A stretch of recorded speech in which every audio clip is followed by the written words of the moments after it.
ሰዎች በቀደመው ዘመን በጣም ትልልቅ መጽሐፎችን ፍቅር እስከ መቃብር የሚያካክል ነው ወንጀለኛው ዳኛ ነው ያን ሁሉ ሲጽፉ የረባ ጥቅም ተገኝቶበት አልነበረም። ማሞ ወድነህ ከ40 በላይ ስለላ መጽሐፎች ሲጽፉ የረባ ጥቅም ከመጽሐፋቸው አግኝተውበት አይደለም። እና በዚህ ዘርፍ እንደው ምን መሆን አለበት ብለው ያስባሉ? የቀደሙ ሰዎች ለሀገራቸው ለትውልዳቸው የሚጨነቁ ስለነበሩ ነው ብዬ አስባለሁ። በሌላ መልኩ አሁን ደግሞ ችርቻሩ ነው የቤሳ ጊዜ ላይ ነው ያለነው እና ሰው 3 ግጥም 4 ግጥም ምናምን በቲክቶክ አንብቦ ወይ ደግሞ መጽሐፍ ላይ ጽፎ ገንዘብ መቃረም ይፈልጋል። ስም ካለው ስም ያላቸው ጸሐፊዎች ሳይቀሩ ነው ይሄን የሚያደርጉት እና ይሄ መሞት አይደለም ወይ? ቃልውድ ወንጀለኛው ዳኛ የሚለው የሙስናን ጥልቀት በወቅቱ በነበራቸው ሰዓት ጽፎልን እስከ ዛሬ ድረስ በጣም በጣፋጭነት የምንነበቡ መጽሐፍቶች ትተውልን አልፈዋልና በዛን ጊዜ ግን ከመጽሐፍቶቹ ጥቅም አገኙ ወይ ግላቸው ጥቅም አላገኙ፣ ግን ትውልድን አፍርተዋል። አፍቃሪ እሳቸው አሁን በህይወት የሉ፣ ህይወታቸው ግን በመጽሐፍቶቻቸው ከመቃብር በላይ እያበራ ያለበት። በዚህ ዘመን ግን አንተ እንዳልከው በዚህ ትውልድ እንዲህ አይነት ለትውልድ የሚሻገር ለነገ ትውልድ የሚሻገር ነገር ለማስቀመጥ የሚጥር ሰው የለም። ያው እኔ ስለራሴ ጥሩ ጎን በራሴ አንደበት ባላወራ ደስ ይለኝ ነበር፣ ግን ቅድም እንዳልኩት አባቴ መምህር ስለነበረ እኛ ቤተሰብ ውስጥ ንባብ አንድ የኑሮ የህይወት ክፍል ነው ተደርጎ የሚታየውና ማንበብ፣ በተለይ እኔ ደግሞ ማንበብ እወዳለሁ። እሱ ከተልከን ራሱ ስኳር ተጠቅልሎ የተሰጠንን ጋዜጣ ራሱ ስፋት ሳላነብ አልጥልም። ልጅ እያለሁም ኤሌመንታሪ ስኩል እያለሁ በዛ ዘመን የነበሩ ልቦለድ መጽሐፍት የሚባሉትን እያሳደድኩ አነብ ነበረ። ድሮ አንደኛ ደረጃ ስማር የከበደ ሚካኤል ግጥሞች ነበሩ። ታሪክና ምሳሌ 3ኛ ክፍል፣ ታሪክና ምሳሌ 4ኛ ክፍል፣ 5ኛ ክፍል በተከታታይ ናቸው እነሱ። ይሄኛው ደግሞ ልክ እንደሱ ሆኖ ይዘቱ ግን በአንድ መጽሐፍ ሁሉም እንዲያገኙት ማለትም አንደኛ ደረጃ የተጠቀሙበት ለሁለተኛ ደረጃም እንዲጠቅማቸው እዛው ላይ ወደ ሁለተኛ ደረጃም ሲሄዱ በተከታታይ እንዲጠቀሙበት አንድ ላይ መጽሐፍ ነው። እንግዲህ ጠቅለል ባለ መልክ ቅድም እንዳልከው ግብረገብነት፣ ታታሪ እንዲሆኑ፣ መልካም ስነ ምግባር ይዘው እንዲያድጉ፣ ስራ ወዳድ እንዲሆኑ፣ ባህላቸውንና ማንነታቸውን እንዲያውቁ በተለያየ መልክ በግጥም የተቀነባበሩ ሀሳቦች ናቸውና በትምህርት ቤት ደረጃም እንደ ማስተማሪያ ማጣቀሻ መጽሐፍ ሆነው ማንኛውም ለቋንቋ ትምህርት ብቻ አይደለም፣ ማንኛውም መምህር ሂሳብ የሚያስተምር፣ ጂኦግራፊ የሚያስተምር፣ ማንኛውንም ትምህርት አይነት ያስተምር፣ ግን ትምህርቱን እንዲቀበሉት ከዛ የመረጠውን አንዷን ግጥም በደረጃቸው ካለው ውስጥ አጭሯን ግጥም አንብቦ አነቃቅቷቸው ማስተማሩን ይቀጥላል። ስለዚህ ሁሉም የትምህርት አይነት መምህራን እንዲጠቀሙበት ታስቦ የተዘጋጀ ነው። ወደ ችርቻሮ ገባ። ጥበብን የመቸርቸር አይነት ነገር እየሆነ ነውና ለትውልድ የሚሻገር ነገር በመጽሐፍ መልክ ቢያስቀምጡ ቅድሚያ ለታሪክ ቅድሚያ ለመጪው ትውልድ ለወጣቱ የተሻለ ደረጃ ተሻግሮ ማየት ነው። ሰምጦ ቀርቷል። እና አዲስ አለማየሁ ዘመን ከፍ ብሎ ነበር። እንደገና በማዕከልም ጥሩ ነበር፣ በደርግ ስርዓትም ጥሩ ነበር እና አሁን ግን በማዕከል አሁን ስነ ጽሁፍ ነገር ወደ ገንዘብነት ችርቻሮ ገብቶ የቀረበት ሁኔታ ነው። በታሪክ ዘርፍ ይሄን የሚባል ነገር የለም። በልቦለድ ዘርፍ ይሄን የሚባል ነገር የለም። ምናልባት በቲያትርም ዘርፍ የተጠበቀውን ያህል አይደለም እና ከዚህ መውጣት መቻል አለብን። ከዚህ ወጥቶ ሁሉም ሰው ለሀገሩ አስተዋጽኦ ማድረግ ይቻላል። ጥበብ ትናገራለች፣ በጽሁፍ ትናገራለች፣ በድራማ ትናገራለች፣ ቲያትር ትናገራለች እና ነገ የሚተርፈው ትውልድ ይህንን ማግኘት እግዚአብሔር ይባርካቸው አባቶቻችን ይሄ አደረጉ የሚባለውን ነገር መሬት ላይ ማስቀመጥ መቻል አለባቸው። ይህን ለማድረግ ደግሞ ማንበብ መቻል አለባቸው። አካዳሚክ የሆኑ ነገሮችን የማንበብ እንትኑ አለኝ። አሁን ለምሳሌ 6ኛ ክፍል ብሆን ከሰኔ ተምሬ ሐምሌና ነሐሴ ባለው የ7ኛ ክፍልን ማቴሪያል አንብቤ ነው የምጠብቀው። ከልጅነት ጀምሮ ያለው አካዳሚክ ነገሮችንም አላልፍም። ፕላስ ከትምህርት ውጭ የሆኑ ልቦለድ ይሆናል፣ ግጥም ይሆናል፣ በተለያየ የስራ ዘርፍ የተጻፉ ነገሮች ይሆናሉ። ማንበብ ወዳለሁ፣ አነብ ነበር። በምንም ዘርፍ አሁን እኔ እንጃ ምናልባት በስነ ፈለግ ወይም በህዋ ሳይንስ አካባቢ ያሉ ነገሮችን ነው እስካሁን ለፍሬ ማንበብ ያልቻልኩ እንጂ ከትምህርት ዝግጅቴና ከሙያዬ ውጭ የሆኑት ነገሮች ሁሉ ለቃቅሜ ማንበብ ወዳለሁ። ስልጣኔ የሆነበት ጊዜ ላይ ነን። በቃ በትክክል ለምሳሌ ሰው ልጅ አፍ ስላለህ ብቻ ትጮሃለህ ማለት አይደለም። አፍ እንዳለህ ለመግለጽ ሁልጊዜ መጮህ አይጠበቅብህም። ተረድተኛል? አሁን ግን አክሰሱ ስላለ ሰዎች ያንን ነገር የማግኘት እድሉ ስላላቸው ብቻ ነገሮችን የሚያደርጉ ባልጠረጴዛ ሙሉ ምግብ ቢሆን ያንን ሁሉ እኮ መብላት አትችልም። መብላትም አይጠበቅብህም። የሚጠቅምህን ጤና የሚሆንህን ነው ማድረግ ያለብህና ልትጠቀመው የሚገባው ሰው እንዳልኩ አሁን ላይ ስልጣኔን በአግባቡ ማስኬድ ተችሏል ብዬ አላምንም። ከወጣቱ አኳያ ከትውልዱ፣ ምክንያቱም ነገ ሀገር የሚረከበው ወጣት ነው፣ ህፃናት ነው፣ የሚያድጉ ህፃናቶች ናቸው። በትክክል ህፃናቶቻችን፣ ወጣቶቻችን እየተጠቀሙ ያለው ነገር ጊዜያቸውን እያጠፉ ያለበት ቦታ ትክክል ነው ወይ ብለህ ስትጠይቅ በእውነት ያማኝ። በእውነት ያ ብቻ አይደለም። እኛ ኢትዮጵያውያን ማለት የራሳቸው መልክ፣ የራሳቸው ቅርጽ፣ የራሳቸው ስብዕና፣ ባህል፣ እምነት፣ እሴት፣ ብዙ ነገሮች ወግ ምናምን ያለን ሰዎች ነን አይደለ? ኢትዮጵያዊ ነው የሚያስብልህ ብዙ ነገር አለ። አሁን ያ ነገራችን እየተናጋ ትልልቅ ሰዎች ራሱን እንደዚህ ነበርን እንደ የሚያስብል ነገር አጋጥሞ አያውቅም። እንደዚህ ነበርን እንደ አሁን የልጆቹስ እሺ እንዴት ምንድነው ወዴት መሄድ እንዳለበት የማያውቅ ትውልድ የትም ይሄዳል ይባላልና ወዴት መሄድ እንዳለበት እስካላሳየው ድረስ አንተም ተጠያቂ ነህ፣ እሱም ደግሞ የትም ሊሄድ ይችላል። ያ ሳይሆን የነሱስ እሺ እኛም ተጠያቂ ሆንን፣ እነሱም ደግሞ እጃቸውን ወረበት ትላለህ። ትልልቆቹ ሰዎች እናት አባት የምትላቸው ይሄ ዘመን ካመጣው ነገር ጋር ተያይዞ የሚሆኑትን ነገር ስታይ የምር በፊት ምክንያቱም ያልተዳፈነ እሳት እኮ እንትን አይልም አይደል? ጭስ በሌለበት እሳት አይታይም ይባላል። ውስጥ የሌለን ነገር መቼ ዛሬ ተነስተህ እንደዚህ አይነት ስብና ሊኖርህ አይችልም። ሌላ አንድ በጣም ወዳት የመጋቤ ሐዲስ እሸቱ አባባል አለች። ብዙዎቻችን አቅም ስለሌለን ያልሰራናቸው ነገሮች ይበዛሉ፣ አቅም ስለሌለን ያልሰራናቸው ኃጢአቶች ይበዛሉ። በእውነት አቅም ቢኖርን የምናደርገውን ነገር መገመት ይከብዳል በጣም እና ያ ነገር ነው የሚታየኝ። ገብቷል? ለካ ያኔ ስላልቻልን ነው። አሁን ስታይ በየቲክቶኩ፣ በየፌስቡክ፣ በየዩቲዩብ የሚዲያ አክሰሱ በጣም ሰፊ ነው። እየወጡ እናቶች፣ አባቶች፣ ወጣቱ ምናምን የሚሆኑትን ስታይ የምር የሆነ የትኛው ቦታ ላይ ነበር ስተን የነበረው ያስብልሃል። የትኛው ጋር የሰራነው ስተት ነው እንደዚህ አይነት ማንነት ያመጣበት? ሰው ለመሰለ በጋራ አታብድማ። ተረድተኛል? እንደው ትንሽ ቀደም ተከተል ሊኖረን ይገባል አይደለ? እና እንደዚህ ይሄን ያክል ስታያቸው አንተ ራሱ የሚያሸማቅቅ ወይ ለምን የምትልባቸው ሰዎች ያጋጥሙሃል። ሊገስጹ ሲገባ ያን ነገር ልናስተካከል ሲገባ መከላከል ማስቆም ሲገባ እና ብዙ አይነት ይሄ ስልጣኔን የተረዳንበት መንገድ አንድ ነገር አረዳድ ነው። ልክ በ6 እና በ9 እኔ 6 አንተ 9 እንደምትለው ሁሉ ስልጣኔን የተረዱበት መንገድ ከዛ ደግሞ እያስኬድን ያለበት መንገድ እሱ ትንሽ ፈር የለቀቀ ይመስለኛል። ልናስብበት ይገባል። የሁሉም ሰው ኃላፊነት የሁሉም ሰው ስፔሻሊ የወላጆች። ቴክኖሎጂ በጣም አበርክቶ ከፍ ያለ ነው በሰው ልጆች ህይወት ውስጥ።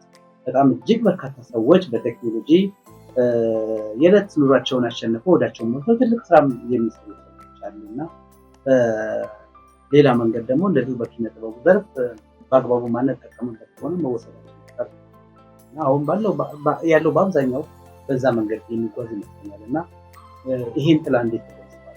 ለአሁን አጥቷል ብዬ አስባለሁ። የተወሰነ የሰውን ጭንቅላት በመያዝ ብዙዎቻችን ለሚፈለገው ነገር ሳይሆን ለማይፈለግ ስንጠቀምበት ይታያልና በዚህ ዙሪያ ያሉ ሀሳብ እንግዲህ ቴክኖሎጂ የራሱ የሆነ ጥሩ ጎን አለው፣ መጥፎም ጎን አለው።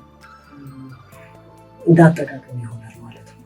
መጠቀሙንም አንተ ማብዛት ትችላለህ፣ አለበዛ ደግሞ መወሰዱንም እንደዛው ማለት ነው። ስለዚህ አሁን ቴክኖሎጂው ጥሩ ነው ያሉት ነገሮች ራስን ለመግለጽ እንደ በፊቱ በተወሰነ ማስ ሚዲያ ላይ የተጠጋ እነሱ ላይ የሆነን አይደለም። ስለዚህ አሁን ብዙ አማራጭ አለ በመሰረቱ ራስን ለመግለጽ ለሞከረ ሰው ማለት ነው። ስለዚህ እድለኞች ናቸው ብዬ አስባለሁ። የአሁኑ ትውልድ ቴክኖሎጂው በጥሩ ጊዜ ደርሶላቸዋል።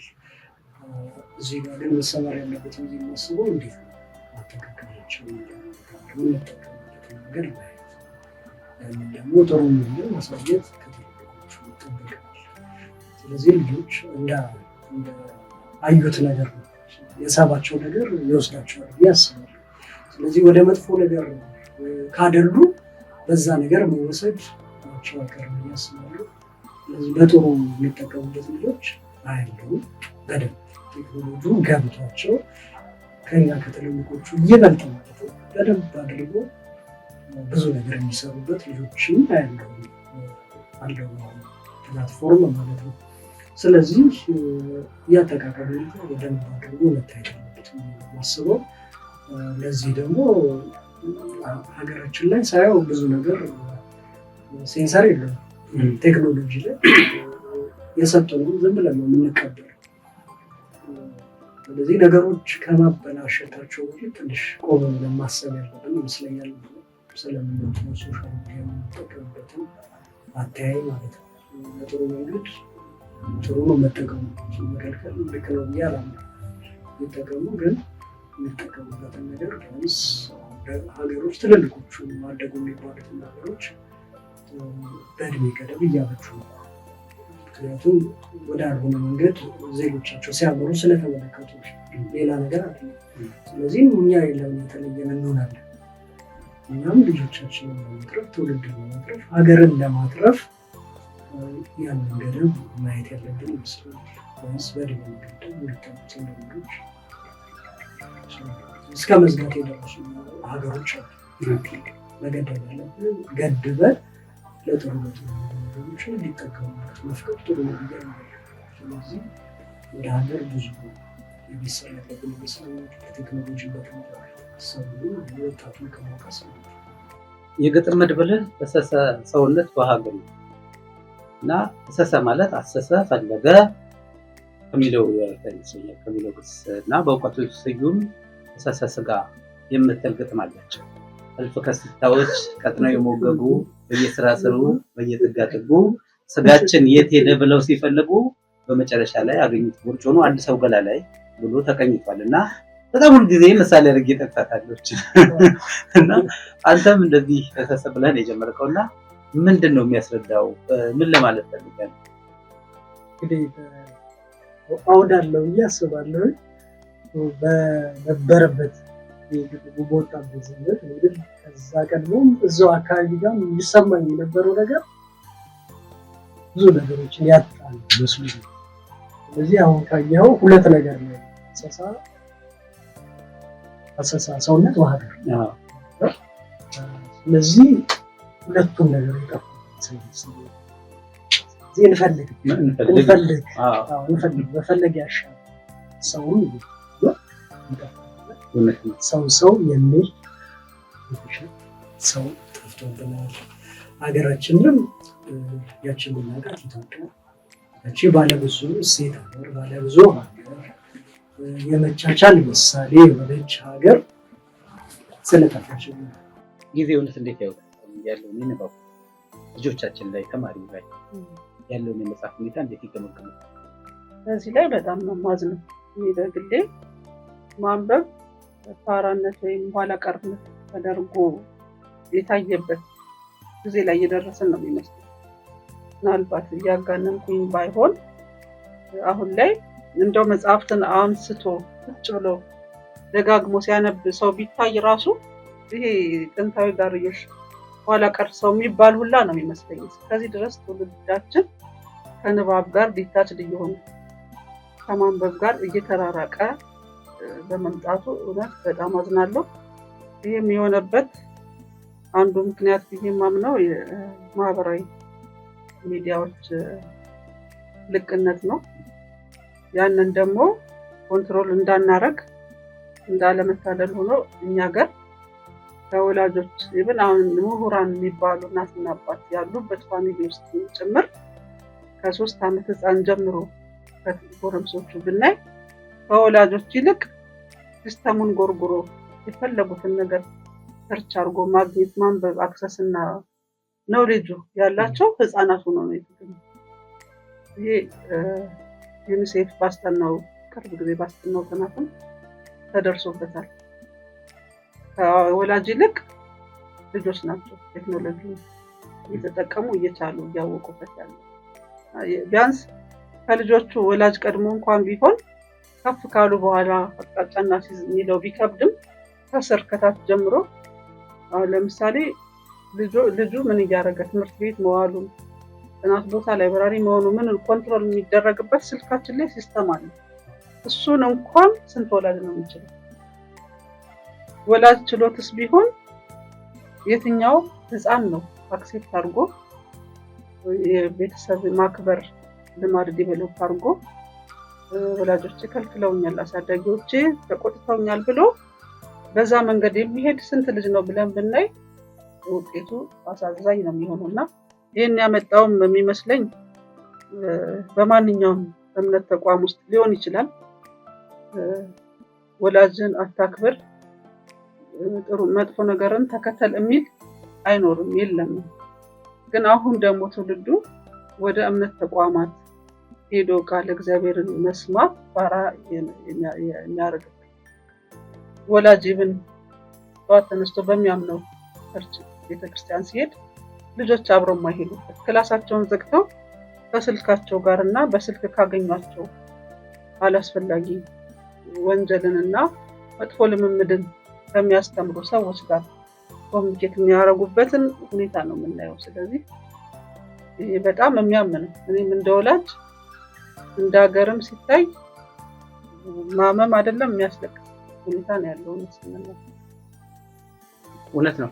የዚህ የንባብ ጉዳይ በጣም አሳሳቢ ደረጃ ላይ አሁን ብዙ ጊዜ ልምዶች አለን። ያው እያንዳንዳችን ማለት ነው። አሁን መጽሐፍ ይዞ ቢሮ መሄድ እወዳለሁ ማንበብ ብዬበት ይዤ ምናምን መንገድ ላይ እና አሁን ደግሞ ትቻለሁ። ለምን ትችቶች ማስተናገድ ጀምረን ሌላም ሰው እንደዚህ የማውቀው አለ። መጽሐፍ ይዞ ጊዜ እንደ ፈላስፋ ራስን ከሌላ ሰው እንደተለየ አድርጎ እንደመቁጠር በጣም ከፍ እንዳለ መሆን ምናምን ተደርጎ ስለሚታሰብ ብዙ ሰዎች በነገር ሸንቆጥ ምናምን ያደርጋሉ። አንበባቸው የደረሳችሁ ምናምን የሚባልበትም አለ። ሰው መቼም የትም ባይደርስም ለራሱ ጥሩ ነው። ማንበብ የሚያስተምረውን ያህል ሌላ ነገር አያስተምረን።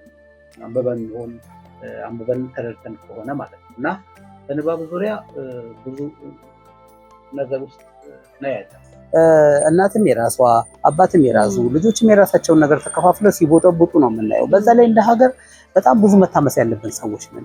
አንድ ልጅ እኮ ስልክ ካልሰጠሽው የሚያለቅስበት ጊዜ ላይ ደርሰናል። አሁን ሰው ቤት ለእንግድነት ስትሄጂ ቁጥጣ ስልክ ስጠኝ የሚሉ ልጆች ተፈጥረዋል። ስለዚህ እንዴት መሆን አለበት ብለሽ ታስቢያለሽ? እኔ ትክክል ስለማይመስለኝ ማለት ልክ ነህ ማለት ይመስለኛል። ብዙ የምንጋራቸው ሀሳቦች አሉ። ቴክኖሎጂው እንዳልኩ ቅድምም ለማለት እንደሞከርኩት የማናውቀው የራሳችን ማንነት እንድናወጣ እያወጣብን ነው። አሁን ባህሪን እየገለጸብህ ነው ያለውና ሁሉንም ነገር በልኩ መጠቀም አስፈላጊ ነው አይደለ? በእኛ ሀገር ላይ እኮ ማርን ሲበዛ ይመራል ይባላል። ማር ስታስበው በጣም ጣፋጭ ነገር ነው። እንደ ማር ሌላ የሚጣፍጥ ነገር አለው አላውቅም። ምክንያቱም ጣፋጭነትን ስንገልጽ ማር ብለን ስለምናነሳ አይደለም። ግን ሲበዛ ይመራል ከተባለ ሁሉም ነገር ከልክ ሲያልፍ ዋጋ ያስከፍላል። ብዙ አይነት ዋጋ፣ ይሄ ነው የማትለው ይሄ ነው የምትለው ጭምር። ስልጣኔን በአግባቡ ስትይዘው ስልጣኔ ከሆነ ማለት ነው። እንደገና ደግሞ መሰልጠንህን እውነትን ለመግለጽ እንደዛ ማድረግ ሳለብህ ሆይ ያ ራሱን ችሎ ሌላ ጥያቄ ነው። ስልጣኔ ማለት እውነት ቲክቶክ ላይ መዋል ነው? ቲክቶክን ገንዘብ ማድረግ ያለህን ነገር አውጥተህ ሰዎችን መጥቀም መቻል ያ ሌላ ጉዳይ ነው። ፌስቡክ ላይ መዋል ነው? ዩቲዩብ ላይ መዋል ነው? ገንዘብ አለበት በተባለበት ቦታ ብቻ መገኘት መቻል ነው? አይደለም እኮ አይደል? አይደለም። ሁሉም እንዳልኩ ነው። ብዙ ምግብ ስላለ ያንን ሁሉ ምግብ አትመገበው። ምክንያቱም ጤናማ አይደለህማ። ጤናማ አትሆንም፣ ጤናማም አይደለም። ላድርግም ብትል አትችለው። ስለዚህ እንዳልከው ነው። አሁን ልጆች በተለይ ህፃናት ልጆች እንኳን የሆነች ቦታ ላይ አይታል የሆነ ጆክ ሁሉም ሰው ለምሳሌ አንድ ቤተሰብ ውስጥ 7 5 ምናምን ቤተሰብ ይኖራል። ካለመነጋገራቸው የተነሳ ሁሉም ሰው ስልክ አለው። እራት ይቅረብ በቴክስት ነው። አይ ተይው ከኔ ማጅን አሁን ይሄ የሆነ ፈገግ ያደርጋል፣ ግን በጣም የሚያናድድ እኮ ነገር እኮ ነው። እውነቴን ነው የምልህ። እንዲያጠገብ ላጠገብ ሆነን እራት ይቅረብ ወይ እስበኳል። የትኛው ቦታ ላይ ነው ያለ ነው? እውነት የትኛው ቦታ ላይ ነው ያለ ነው? እና ቴክኖሎጂንም ሆነ የትኛውንም ነገር በአግባቡ እስካልተጠቀምክበት ድረስ ያጠፋሃል፣ ትጠፋለህ። ቅድም እንዳልኩት ነው፣ የት እንደምትሄድ ካላወቅ የትም ነው የምትሄደው። የትም ማለት ደግሞ ያንተ ትክክለኛ ቦታ አይደለም፣ ላይሆን ይችላል።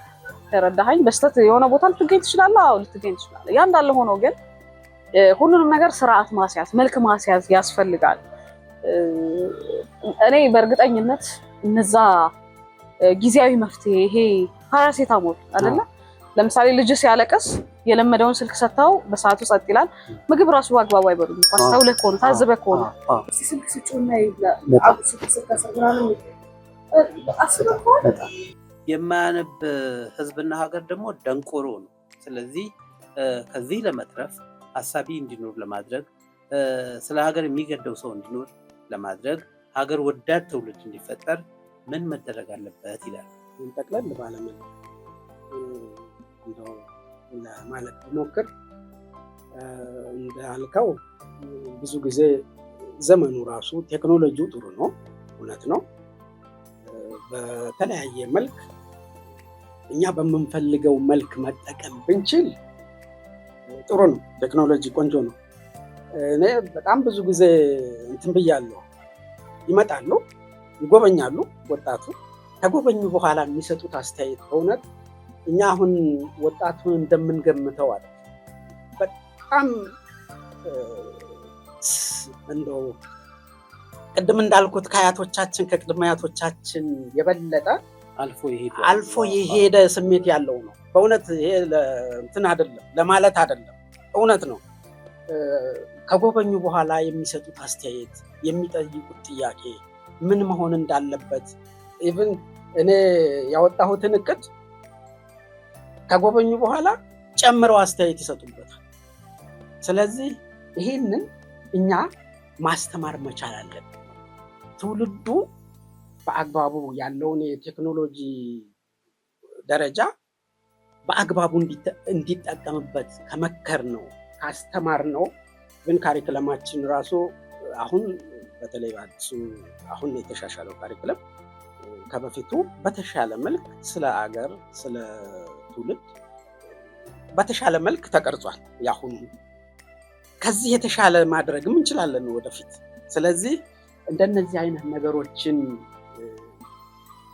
ማወቅ እንዲችል ማስተማር መቻል አለብን። እንደነዚህ አይነት መጽሐፍት፣ እንደነዚህ አይነት ቃለመጠይቆች፣ እንደነዚህ አይነት ትውልዱን ሊገነቡ ሊያስተምሩ የሚችሉ መጽሐፍትንና ውይይቶችን ማድረግ ከቻልና ማስተማር ከቻል ቅድም እንዳልኩት ከበፊቱ የበለጠ ሀገሪቱን ሊገነባ የሚችል ትውልድ ያለን በመሆኑ እኔ በትውልድ እኮራለሁ። እንግዲህ ያልተነሱ ነጥቦች ካሉ እዚህ ላይ ቅር ብሎኛል የምጨምረው ሀሳብ ይኖረኛል የሚል ከሆነ ሰዓታችንም የተመጠነ ስለሆነ እሱን ቢነግሩን፣ በሌላ መልኩ ደግሞ ማመስገን ፈልጋለሁ የሚሉት ካለ ቢያመሰግኑ። አዲስ የምጨምረው ነገር ባይኖር እንኳን ማጠናከሪያ ነገሮች አሉ። ይህንን ማድረግ ስላልቻልን ነው አሁን ያለንበት ደረጃ ላይ። ስለዚህ ትውልዱ አገሩን፣ ባህሉን፣ ማንነቱን አውቆ ወደ ነበርንበት ታላቅነት ከፍ ለማድረግ አሁን ካለን ይዘት ከፍ ለማድረግ ትውልዱ አሁንም በእንደነዚህ አይነት ነገሮች ማስተማር እንድንችል እንደ አይነት ችሎታ ያላቸው እንደ አይነት ስሜትና የማስተማር ስልት ወይም ደግሞ መጽሐፍት ይዘት ያላቸውን በማሰባሰብ ትውልዱን ማስተማር አለብን። አሁን ሌላ ብዙ ምለው እንትን የለኝም። ልጁ እንዲጠቀም የሆነ የሚያደነዝዝ ነገር የምታየው ነገር ዋጋ ያስከፍላል። በአይን የሚገባ ነገር ዋጋ ያስከፍላል። በአይን የሚገባውን ነገር ነው ጭንቅላት የሚያስበው። ከዛ ታስበዋለህ። ከዚያውን ነገር እያደረግህ የምትመጣው ምናምን እኮ ብዙ ፕሮሰስ አለ፣ ዋጋ ያስከፍላል። በተለይ ልጆች ላይ ሲሆን ደግሞ እየሰራህ የምትመጣው አሁን እያዩ የሚመጡት ነገር እውነት ሁሉን ነገር ተቆጣጥረህ ትችለዋለህ። አንተ ስልክ ላይ ራሱ የሚመጣውን ነገር እኮ መፍቀድ እስካለመቻል ደረጃ ላይ ደርሰናል። ብዙ የማንፈልጋቸው ነገሮች መፈቀድ ግን ምናምን ብለን የምናሳልፋቸው ልጅ ደግሞ ሲሆን አስብ ምንድን ነው ብሎ ልጅ ታውቃለህ፣ በጣም ጠያቂ፣ በጣም ብዙ መመለስ የማትፈልጋቸውና የማትችላቸው ጥያቄዎች ላይ እስከሚከብድ ድረስ። ስለዚህ ልጅ ደግሞ ምንድን ነው የሚያደርግ ያ ነገር ሲመጣ ምንድን ነው ስቲሊዮ ብሎ ያቺ ነገር ዋጋ ታስከፍላለች። አንተንም ልጅህንም ታሳጣለች። እና አሁን ያሉን ነገሮች በሙሉ መጠቀም ማለት ብልህነት ላይ ሆነ አስፈላጊ እስካልሆነ ድረስ ማለት ነው። ያሉን ነገሮች በሙሉ መጠቀም ማለት አስፈላጊ እስካልሆነ ድረስ ደግሞ ዋናው ብልህነት ላይ ሆነ ይችላል። ልጅህን የሚያስፈልገውን ነገር ነው መስጠት ያለበት። አንተም ደግሞ የሚያስፈልግ ነገር ላይ ጊዜ አጥፋ። እንደው የማያስፈልግ ጊዜ ብዙ ሰዎች አይደለ በጣም ብዙ ጥናቶች ተሰርተዋል። ፕላስ ደግሞ እኔ ቅርታ አድርግልኝ የነጮቹ ሴራ ነው ብዬ አምናለሁ። ብዙ ሀሳብ ያለው ትውልድ አለ። ብዙ ወጣቶች አሉ አስደናቂ አስተሳሰብ ያለው በጣም ግን እያወጡት ነው አይደለም። ለምን የሆነ እስቲ ቆይ የሆነ ነገር ዛሬ ዜና ላይ ራሱ ብለህ የሆነች ዜናዎች እንትን ለማለት ራሱ ገብተህ የምታጠፋውን ጊዜ ስታሰላው አንተ ራስህን ኮንትሮል ማድረግ እስካለመቻል 30 ደቂቃ ብለህ 30 ደቂቃ ላይ አታቆምም። አየህ በሆነ ተጽዕኖ ስር መውደቅ ማለት ይሄ ነው። ገብቶሃል? ሳታስበው እየተያዝክ ነው ማለት ነው። ስለዚህ ሁሉም ሰው በተለይ ከልጆች ጋር እንዳልኩ ልጆች ላይ በጣም እንትን ስለምንል ትልልቆች መቼም እንግዲህ ተስፋ ቆርጦ ነው አላውቅም፣ ወይም ደግሞ ብዙ ምክንያቶች አሉ እነሱ እንዳሉ ሆኖ በተለይ ልጆች ታዳጊዎች ላይ ወጣቶች ላይ ህፃናት ላይ ስልጣኔን ባናምታታ አቅማቸውን እንድናቅ እንዳልኩ ዛሬ ሀገር የሚረብሽ ማንፈልጋቸውን ነገሮች እየተናገረ ያለ ወጣት እየተፈጠረ ያለው ትናንት ባላስተካከልከው ልክ እናቴን በእንቁላሉ በቀጣሽ እንዳለው ወጣት በእንቁላሉ መቅጣት ይችላል። ራሳችን እየሰጠናቸው ነገ አንተኑ ነው የሚያጠፋው። ተረፍተኛ ያ ሰው ነው እኮ የሚያጠፋው። ያ ዛሬ ከጎረቤት ልጅ እንትን ይላል እንዴ አይናገርም አይደለ? ያ ኃላፊነቶቻችንን ያ ኢትዮጵያዊነታችንን አተነዋል። በፊትኛ ጎረቤት ያየናል ብለን የማናደርጋቸው ነገሮች እናት አባት ባያዩ ጎረቤት ያየኛል ብለን የማታደርጋቸው ብዙ ነገሮች አሉ። ይሄ እኮ በጣም ትልቅ ነገር ነበር።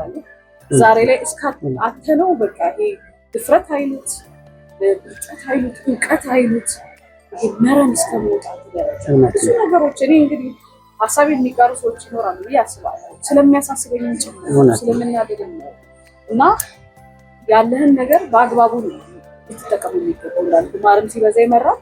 ስልጣኔንም ቢሆን ቴክኖሎጂንም ቢሆን አስፈላጊ በሆነ ሰዓት ብቻ አስፈላጊ ለሆነ ነገር ብቻ መጠቀም ብልህነት፣ እውቀትን የሚባለው እሱ ይመስለኛል። በትክክለኛው መንገድ መጠቀም መቻል ነው ማለት እንጂ ያለውን ነገር አጠቃላይ ማድረስ ነው እውቀት አለ አላዋቂ ነው። እንደዛ ነው። ሀሳብሽን ከሚጋሩ ሰዎች መካከል አንዱ ነኝ። በጣም ደስ የሚል ሀሳብ ነው ያነሳሽው እና ምላሽ። እስቲ አሁን ደግሞ ገጠመኞች ካሉሽ ገጠመኞች ንገሪኝና ፈገግ እንበል ትንሽ።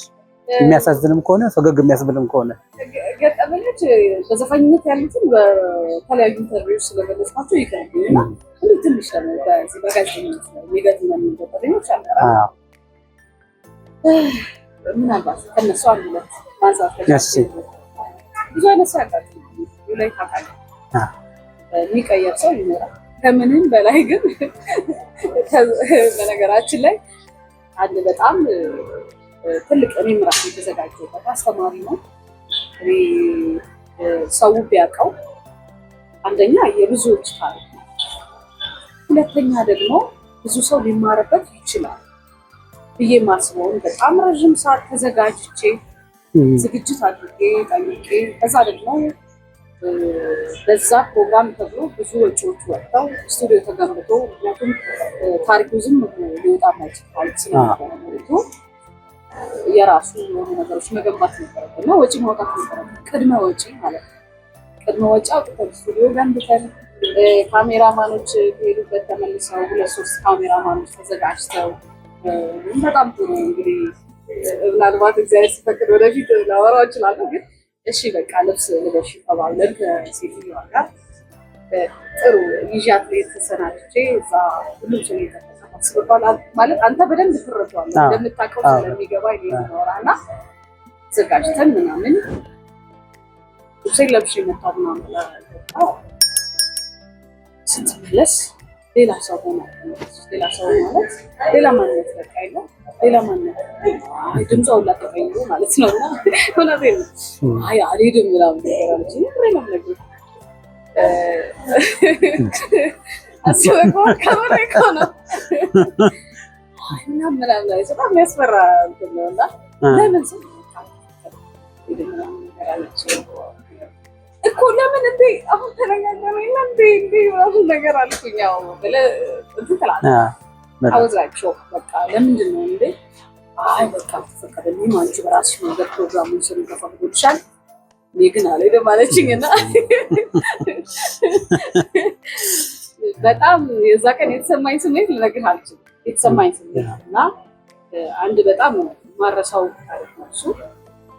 ያው የነበረው ኪሳራ እንዳለ ማለት ነው ብዙ ነገር። ሌላው ደግሞ እንደዚሁ አንድ ኬዝ አጋጥሞኝ ነበርና ያ ጉዳይ ለህዝብ ይፋ ይወጣል ያስብ ነበረ። ምክንያቱም በወቅቱ ታውቃለህ ጋዜጠኝነት ሚዲያ አራተኛ ይባላል። ሚዲያ በጣም የራሱ ሌላ በዛ ነው እንደዚህ የተነጋገርን ያለ ነው። ብዙ ዋጋም እየተከፈልን ያለ ምናልባትም ዓለም ራሷ በኪነ ጥበበኞች ብትመራ ኖሮ አሁን ያለችበት ምስል አይኖራትም ነበር ብዬ አስባለሁ። ከጦርነቱ በላይ ጥበባዊ ስራዎች ይበዙ ነበረ። ጥበበኞች አይመሯትም ለማለት ነው በሌላ መንገድ። እና አንተ በዚህ ዙሪያ ምንድን ነው ያሉት ሀሳብ? እንደ ሀገርም የሚያወላዳ አይደለም አሁን ያለን ሁኔታ። ሌሎች ነገሮች ላይ ነው የምናደርገው። የዕለት ወዳችንን ሞልተን አሸነፈን ለማድረግ ነው ጥረት የምናደርገው። በኪነ ጥበቡ ዘርፍ ትልቅ አበርክቶ አምጥተን ለመማማር አይደለም። በዚህ ዙሪያ ምንድን ነው ያለ ሀሳብ? በሀገራችን እኔ የሚሰማኝ የግል አስተያየት ነው የጥበብ ነገር ወይም የጥበብ ዘርፎች በጠቅላላ ሁለተኛ ተደርገዋል ብዬ ነው የማምነው። አንደኛ ብናደርግ ኖሮ ያሉንን ብዙ ነገሮች ወደ ጥበብ ለመለወጥ ብዙ አንቸገርም ብዬ አስባለሁ። ሀገራችን የብዙ ነገር ድምር ነች። ብዙ አኩሪ እሴቶች አሉ፣ ባህሎች አሉ። ሃይማኖቶቻችንም የራሳቸው ናቸው። እነዚህን ነገሮች ወደ ውስጣችን በደንብ አድርገን ብናዘልቅ ኖሮ ከሀገር መብራት በላይ ለሌላውም ፋና ሊሆን የሚችልበት ነገር ብዙ ነገር አለ አላየነውም። የጥበቡ ነገር ደግሞ ሁለተኛ የሆነ ይመስለኛል። ሌላው ሀገር ያንን ተጠቅሞ ስነ ጽሁፉን ተጠቅሞ ሊሆን ይችላል፣ ቲያትሩን ተጠቅሞ ሊሆን ይችላል፣ ሙዚቃውን ተጠቅሞ ሊሆን ይችላል። ሀገሩን የሆነ ቦታ ለማድረስ ችሏል ወይም እየቻለ ነው። አሁን ትልቁ የተጽዕኖ መፍጠሪያ የሆነው የጥበብ ስራ ፊልምን መመልከት ይቻላል፣ ቲያትር፣ ግጥም፣ ሌሎች ልቦለዶች ነገሮች ማለት ነው።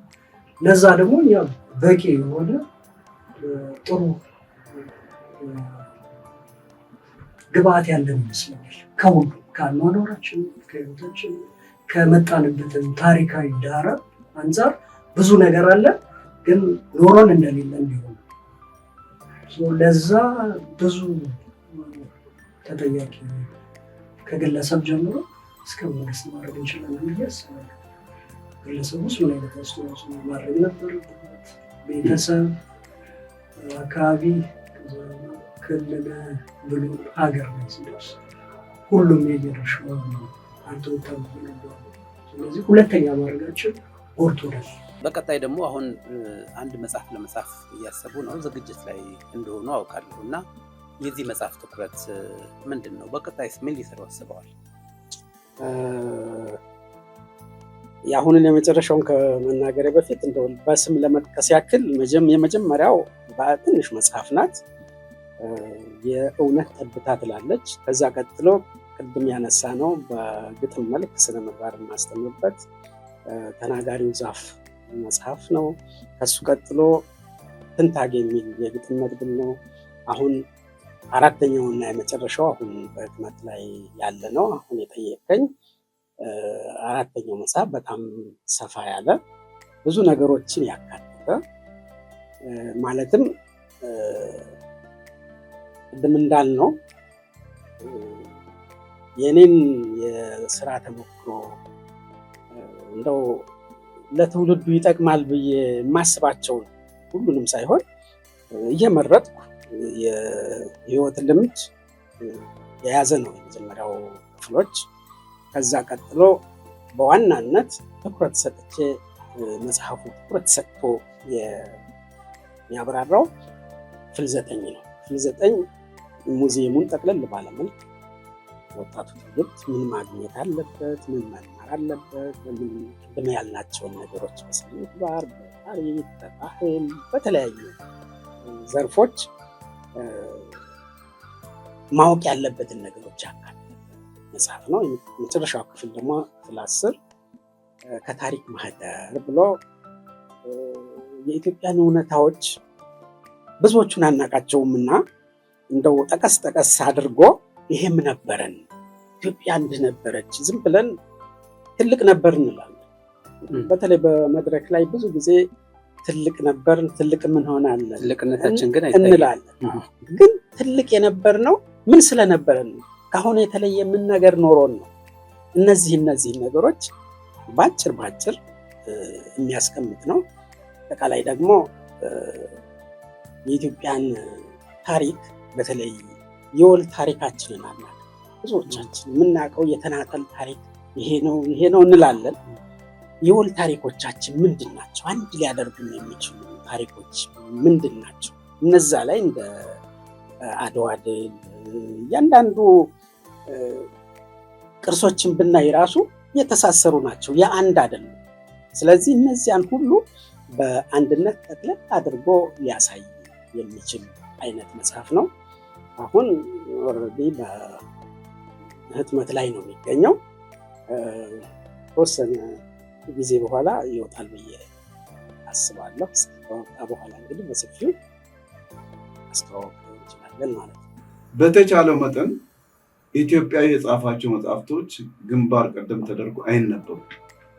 ስለማይነበቡ ነው አሁን የጠቀስካቸው እነ ተክለጻድቅ መኩሪያ ሌሎችም ጽፈዋል። ከሳቸው ሪፈረንስ እየጻፉ የራሳቸውን የጻፉ ሰዎች አሉ፣ ግን አይነበብላቸው። የራሳችን ታሪክ በሌሎች አንደበት ሲነገር ነው የሚጥመን። የራሳችን ሰዎች ታሪክ ማንበብ አይቀድመን እና ይሄ መቀረፍ አለበት ብዬ ነው የማስበው። የራሳችን ክብር ሰጥተን በምንም ቋንቋ ይጻፍ በምንም ይጣም አይጣም፣ ግን የታሪኩ ኮር ነገር ምንድን ነው፣ ታሪኩ ውስጥ ነገሩ ምንድን ነው የሚለውን ከዛ ከባለቤቱ ውስጥ በሚጥ የወጣውን ያሁን ጽሑፍ ማንበብ መቻል ነው እና በዚህ ጊዜ አንባቢ መሆን አለበት። ኢትዮጵያዊ የሆነ ሁሉ ታሪኩን አድዋን እኛ በህይወቱ በዛን ጊዜ ባንኖርም ግን ተጽፎልን አግኝተን ከሞላ ጎደል አሁን እየሞቀ እየመጣ ነው ያለው እና በመሀል የተደረጉ ታሪኮችም አሉ፣ እነዛም ተጽፏል። ምሳሌ ይሄ መጽሐፍም አንዱ ነው። ስለዚህ እነዛ ስለ ኢትዮጵያ የተጻፉ ነገሮችን አሰብ አሁን ወደ ማጣታችን ቁጭት ውስጥ ገብተናል እና እንዴት ነው ሴራው የተሰራው፣ አሰብ ከማጣት በፊት ምን ነበር የሚለው እነዚህ መጽሐፍቶች ይተርካሉ እና ከስር መሰረቱ ጠላቶቻችን ከየት ጀምሮ ነው ኢትዮጵያ እንዳትኖር ህልውና ሙሉ ሆና እንዳትኖር የት ጋር ነው የተጠነሰሰው የሚለውን ማንበብ ሁላችንም ብሎ ከቴሌቪዥን መስኮት ብቻ ሳይሆን ከመጽሐፍቶች ነው የምናገኘው እና ማንበብ ባህላችን መዳበር አለበት። አሁን እየጠፋ እየከሰመ ያለው በትናንሽ በተቆራረጡ ታሪኮች ቲክቶክ ውስጥ ሶሻል ሚዲያ ላይ ባሉ በተቆራረጡ ታሪኮች ብቻ ሳይሆን ሙሉ የሆነውን ማግኘት የሚቻለው ከመጽሐፍት ስለሆነ ወጣቱ አንባቢ መሆን አለበት። ከውጭ ለሚመጣ ሰው እንግዶችን ሲመጡ ይህን ማስረዳት መቻል አለበት። ማስረዳት የሚችል ሰው ያነበበ ሰው ነው። የተቆራረጠ ታሪክ ሳይሆን ሙሉ እንዲሆን የተሟላ እውቀት ማግኘት የሚቻለው ከመጽሐፍት ስለሆነ አንባቢ መሆን አለበት የሚል 1970ዎቹም እንዲሁ በጣም የተለያየ በዘውግ የመጽሐፍ ስለ ኤች አይቪ ይጻፋል ወይ ደግሞ ስለ አካል ጉዳተኞች ይጻፋል። እንዲህ እየተከፈለ ይጻፋል። ስነ ጽሁፍ እና በደርግ ሰዓት ደግሞ እንደምታውቀው የትርጉም ስራ ላይ ትኩረት ያደረግንበት በጣም የሩሲያ መጽሐፎችን አብዝተን ያነበብንበት ጊዜ ነበረ። ከዚያ በኋላ በኢህአዴግ ዘመን ደግሞ ወደ ግጥም ዝንባሌዎች ማለት የመቸርቸር ዝንባሌዎች ብዙም ስነ ጽሁፋዊ ስራዎች ረጅም ሆነዋል። ረጃጅም ጽሁፎች ብዙም አይጻፉም። በዛው እየከሰመ አሁን ደግሞ በጣም የቤሳ አይነት አጥፋት ነው ያለው እና ለምን ይመስልሃል እንዲሆን በጣም እየተዳከመ መጥቶ አሁን ጭብጭብ የሚል የኢትዮጵያ ስነ ጽሁፍ ጉዞ በ1913 አለ ዳርኬት ምናምን የተባለ እንደዛ አይነት ይመስለኛል። እና ምን ይመስልሃል ምክንያት? እንደ ምክንያቱም ገልጸው እንግዲህ አሁን ያለበት ዓለማዊ ሁኔታ ይመስለኛል በመጀመሪያ ደረጃ። ሌላው ደግሞ በኑሮ በምድ የተተበተበ ይመስለኛል። ስለዚህ በኑሮ ስለተጎተተን ለነዛ ነገሮች ረዘም ላሉ ነገሮች ጥሞና ለሚፈልጉ ነገሮች ብዙ ቁብ አንሰጥም። በዛ የተነሳ የተቸገረ ይመስለኛል እና ትናንሽ ነገሮች፣ አጫጭር ነገሮች፣ ቶሎ ስሜታዊ የሆኑ ነገሮች፣ አይነገብም ስሜት ገብ የሚሆኑ ነገሮች ቶሎ ትኩረት ይሰጣቸዋል። ትኩረት የሚፈልጉ ጥሞና የሚፈልጉ ቁጭ ማለት የሚፈልጉ ነገሮች ብዙ ቦታ እየተሰጣቸዋል። ስለዚህ የቀን ተቀን ነዋሪ ሆነናል ወይም የቅጽበት ነዋሪዎች የሆንን ያ የዓለም ሁኔታ እንግዲህ ወደዛ እየገፋ ያለው ብዬ አስባለሁ። በዚህ የተነሳ ቁጭ ብሎ ለማሰብ ጠንከር ያለ ነገር ለማውጣት ጊዜው የሚኖረን የኑሮ ሁኔታ ወይም የዓለም ሁኔታ አጠቃላይ ያለው ነገር ሰዓታችንም ሁሉናችንም የወሰደብን ይመስለኛል። በዛ የተነሳ አጫጭር ነገሮች ላይ ወይም ቅጽበታዊ ነገሮች ላይ ትኩረት ለመስጠት ተገደናል ብዬ አስባለሁ። እንዴት ትገልጸዋለህ? ሐዋሳ ላይ ያለውን የኪነ ጥበብ እንቅስቃሴ አጠቃላይ የሚለውን ደግሞ እንመለከት። ቦግ ብልጭ ማለት ሰበብ በዚህ በተዋናዮቹ ወይም የዚህ ባለድርሻ ጋር ሳይሆን በተለይ በኃላፊዎች ዘንድ በሚመለከታቸው ሰዎች ዘንድ ነው ሊጉድለት አለ ብዬ የምለው። ለምሳሌ አብዛኛዎቹ እንግዲህ አሁን ደሞዝ ተከፍሎ ተቀጥረ በምሰራበት ጊዜ ወደ ፕሮፌሽናል እንትን ተዛውረሃል ማለት ነው እና አሁን በአሁኑ ሰዓት ላይ 7,000 8,000 ብር ደሞዝ የሚከፈላቸው ናቸው ልጆች አሉ። አሁን ሌላው አንዱ ህግ ከአንዱ ጋር ታርቆ እንዲሄድ የሚያደርግ ነገር ስለሌለ ለምሳሌ ተቀጥረሃል፣ እዛ ቦታ ተቀጥረህ መስራት አለበት፣ የበፊቶቹ ተጎድተዋል ተብሎ ብር ይሰጥሃል። ከገባ በኋላ ስራህን አምነህ ቅድም እንዳልከው ጥበብ ላይ ተመርኩዘህ አውቀህ ነው የምትሰራውስ ማን ይነካኛል ይልሃል፣ ማን ይቆጣኛል ይልሃል። ይገባል ይወጣል። እንዴት ታዲያ እንደዚህ ሊሆን ይችላል? ሁለተኛ ያኛውን ቡድን ይሄኛው ቡድን ያግዘዋሉ ወይ? ጥበብ አይደለ አንድ አይደለ? ይሳሳባሉ፣ ሲገፋፋሉ የሚለው ነገር ማለት ነው። እዚህ ብዙ ቡድኖች አሉ፣ የግል አሉ። እንደውም የግሎቹ ናቸው ምንም ሳይከፈላቸው ምንም ሳናገኝ እኮ እየጻፍን የምናደርገው ይህንም የምንገልጸው ማለት ነው። ስለዚህ አሁን ብዙ የሚገለጽ ነገር አለ። አሁን እንዳልኩ ስለ ሐዋሳ ብዙ ነገር መግለጽ ይቻላል። ስለ ሐዋሳ የሰሩ ሰዎች እየሞከሩ ልጆች አሉ። እነሱን በማሰባሰብ አሰሪው ክፍል አውቆ መጥቶ ይህንን ነገር ማበረታታት አለበት። የምታበረታታው አሁን እየተበረታታ ያለው ግለሰቡ ነውስ ስራውን የሰራው ሰው ነው ስራውን የሚበረታታው ብለህ ብታይ የለም።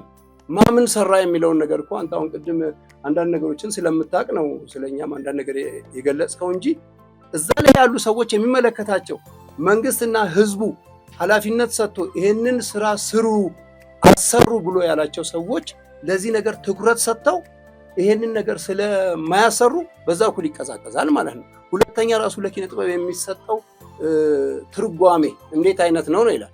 ከመንፈሳዊ እንትን ጋር ያለው ዝምድና እና ተቃርኖ ምንድን ነው የሚለውንም ነገር ቀላቅለውት የሚያደርጉ አሉ። ባለሙያዎችም ወጥተው እንዲናገሩ መፈቀድ፣ አንድ ነገር ስትናገር ወደ ሌላ ተተርጉሞ እንደዚህ ነው ያለመባል፣ ምን ያገባሃል የሚባል ነገር።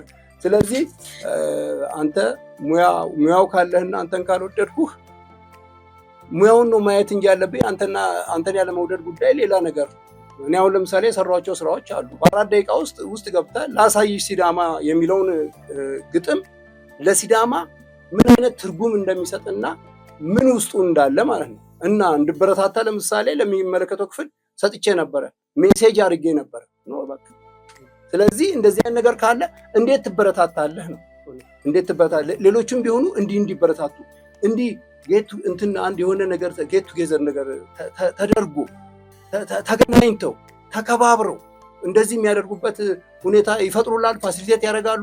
አማተሮች አሉ፣ በግል የሚሰሩ አሉ፣ ዳንሰኞች አሉ። ሐዋሳ ውስጥ የኪነ ጥበብ መፍለቂያ ምንጭ ናት ሐዋሳ፣ ብዙዎቹን እንደምታየው ማለት ነው። አሁን ሄደው አዲስ አበባ እነ ድርሹ ዳና እነ ዘላለም ኩራባቸው ሌሎችም ብዙ አሉ። ይስማዕከ ወርቁም ቢሆን እዚህ አልነበረ እንደ ከኛ ጋር አይደለ? ትንሽ ሆኖ እዚህ ነበር። እነኚህ ሰዎች የወጡት ከዚህ ነው፣ እዚህ አካባቢ ላይ ነው። እነ ደበበ ሰይፉ ሁሉ ከይርጋለም ነው አለ እንዴ። ሲዳማ እንዲህ የሚመለከተው ክፍል እንዲህ ማድረግ እና ደግሞ ለኪነ ጥበብ የሚጫወተው ሚናም ደግሞ ከማወቅ አንጻር መንግስትም የራሱን ነገር ማድረግ አለ። በስራ ሂደት ውስጥ ያለው አብዛኛው በሳቅና በጨዋታ በደስታ የኖርንበት ነው። እንደው ነገሩ እንዲስተካከል ብዬ ነው አሁን ያልኳቸው እንጂ እንደ አጠቃላይ ስታይ ደግሞ ጥሩ ነገር እየሰራን ነው። ጥሩ ነገር ነው ያለው። እንዲስተካከሉና የበለጠ እየጎመራ እንዲሄድ